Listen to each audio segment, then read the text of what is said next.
Hey guys, welcome to the Liberal Hive Mind, a channel solely focused on exposing the abundant hypocrisy of the left. There is nothing worse than a dishonest, cringe, disingenuous, whatever you want to call it, politician. I freaking can't stand it. You know, the question's posed very often, why do you like Donald Trump so much? Well, because he isn't like Gavin Newsom and the rest of these clowns. You know, Trump's got his faults, we've criticized him many times in the past, but at least when he says something, you know, he actually means it. When he's looking at a problem, he's gonna identify the core, regardless of who he's gonna offend, and he's just gonna say it. These other fake politicians dance around these issues the moment you get to anything even slightly controversial. They start talking in empty platitudes. You can tell clearly they're avoiding saying really, in my opinion, what needs and should be said, and I just find it so pathetic. And probably the best example to drive this point home, the best situation to perfectly exemplify this issue, is watching a Democrat, a dishonest Democrat, someone like Gavin Newsom, talking about a sensitive issue like race. There is nothing more cringe, pathetic, irrelevant, useless, time-wasting, just words being said that mean literally nothing, that get us nowhere. No better example than watching and listening Democrats talk about race. There's this video that seems to be resurfacing all of a sudden out of nowhere, a 10-year-old video, I believe it's from 2013, taking on Gavin Newsom, and holy moly, do we need more of this. Let me show you guys exactly what I mean. We got some stuff to get into, so let's roll the tape. Alright folks, you pretty much get the context from the intro. Take a look at this clip that we found. Half of African Americans in the state of California, roughly half of Latino families, have no access to a checking account or an ATM. Things we take for granted. They don't have a checking account. What's wrong with them? And well, because they don't have the resources to sock those things away. Well, why do we have them? A lot of different reasons, but roughly half those families don't. And where do they why end do up? Armenians have them? But where they end up is in check cashing places. But I want to know why those groups. Why those two groups don't have access? Well, a lot of. Just happens to be that we can so talk they're about. Flawed? No, they're hardly flawed, but they're struggling. Genetically Folks are making flawed. Their word. Hardly, not absolutely. But okay, not. Do Asians have this problem? I mean, a lot of communities have problems. A lot of whites have these problems. Oh, but so that's not just black and Hispanic. No, but why did you bring up black and Hispanic? Because the magnitude is ominous. But why so many of them? It just happens to be the magnitude. That's the way God planned it? Not at all. Well, what happened to them? There are a lot of issues, and that the communities are struggling. A lot why of new are they immigrants. Struggling? A lot of different reasons. Lack of Hispanics opportunity. Have been here. Blacks have been here longer than we've been here. Well, we can surmise. What about Asians? They were put in internment camps. Yeah, in fact, it all initiated out of San Francisco. And the Chinese Exclusion Act came out of progressive San Francisco. Are they the check cashing places? A lot of Asians certainly do. Oh, so why don't you conclude them? The only reason why is the magnitude. There's the problem, so many more. The magnitude in percentage. But there's no way to figure out how that happened. Africa. We could talk about it. You know what I'm dealing with? I don't want to have a sociological debate. Sure, why would you? No, here's why. Why would you want to do that? Because the person from the Times wouldn't write good things about you if you did that. No, that's not the case, because I want to deal with reality. No. You want to deal with reality. I want to deal with the reality of people that are struggling, people are suffering. I want to deal with the problems in a pragmatic way. Why are they struggling and suffering? I don't want an idea. We can hold hands and surmise about all these underlying reasons. I don't want to do that. I want to know why they're struggling. Why are they struggling? A lot of folks are struggling because they can't find jobs. Why blacks and because they're working. Why blacks and Hispanics? Across the board, all socioeconomic.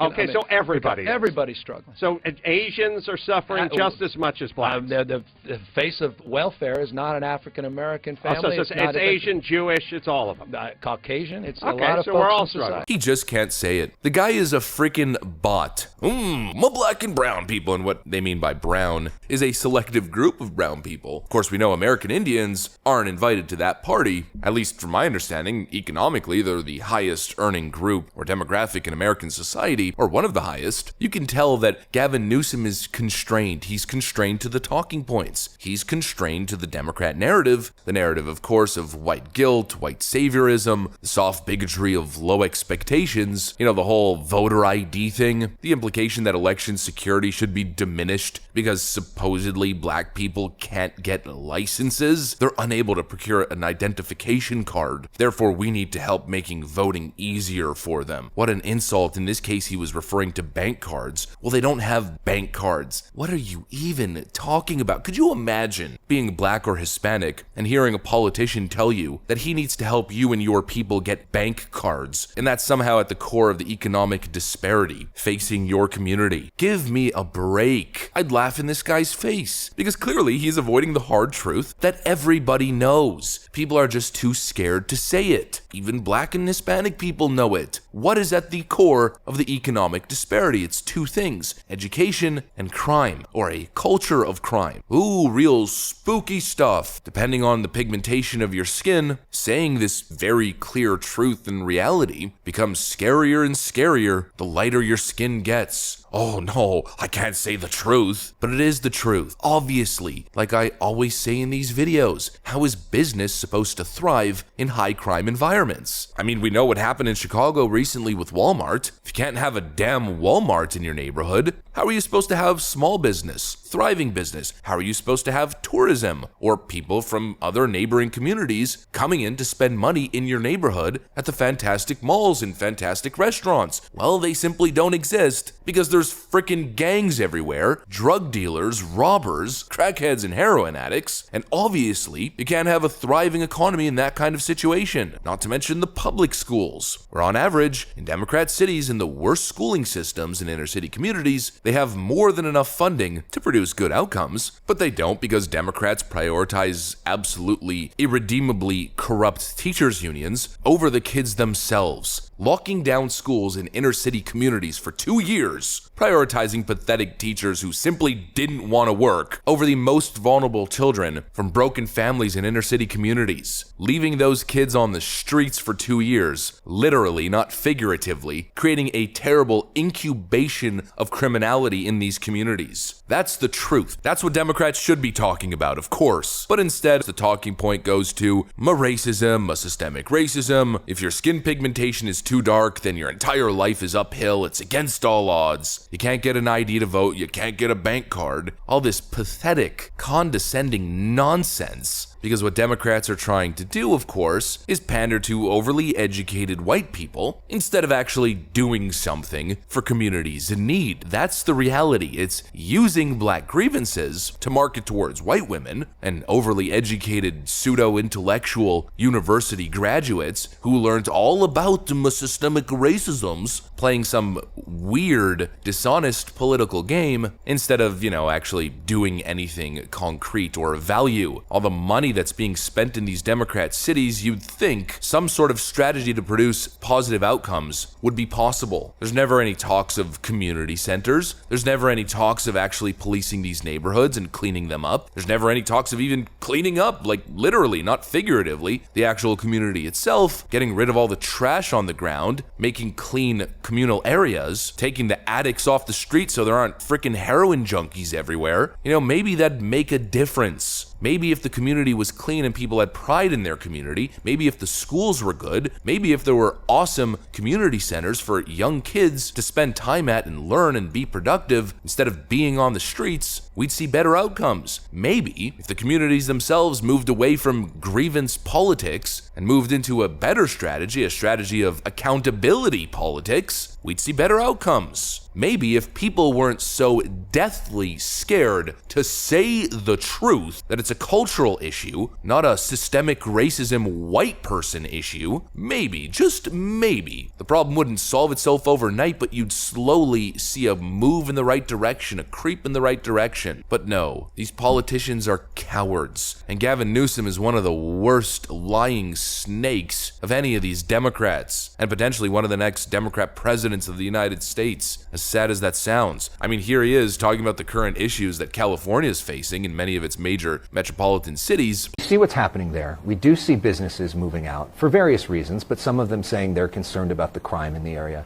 When you see that happening to your beloved city, what goes through your mind, and do you think something's going wrong there? I think they're struggling to recover from the pandemic. They're struggling to come back. They're struggling with the macroeconomic shifts, particularly as it relates to telework, as it relates to what's the future of a downtown. Is it stacking of offices or stacking of people?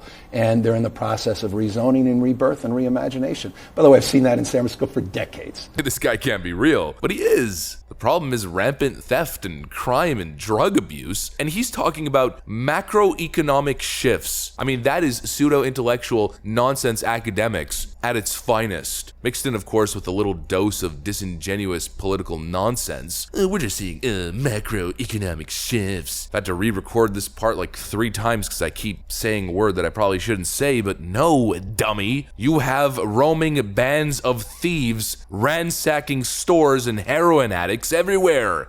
Yeah, that may be true, but that's due to a larger macro cause. Due to systemically racist highways and a systemically racist justice system that persecutes the vulnerable. Not to mention the macroeconomic factor and climate change displacing people. They're just saying words. Doesn't actually mean anything. You know, people try to overcomplicate things all the time, especially in politics. It's why sociology degrees are so, again, try not to use the wrong word, let's just say dumb. People tend to overcomplicate things and overanalyze things. At the end of the day, it's simple. The solutions are simple. The core of the problem is easily identifiable. The only issue is that identifying the problem, saying something, and doing something about it requires courage. And if you don't have the courage to say it because you're too scared of the racial implication or the cultural implication, well then you're a cringe loser and you're literally never going to accomplish anything of actual value. When it comes to your legacy, you'll have an empty political career that accomplished literally nothing, and Gavin Newsom is the freaking face of that. Anyways, that's what I got for you guys. Hopefully you enjoyed this video. If you did, make sure to leave a like and possibly subscribe to the channel. Of course, you know that we would love to have you here. Thanks for watching, folks, and I'll see you on the next one.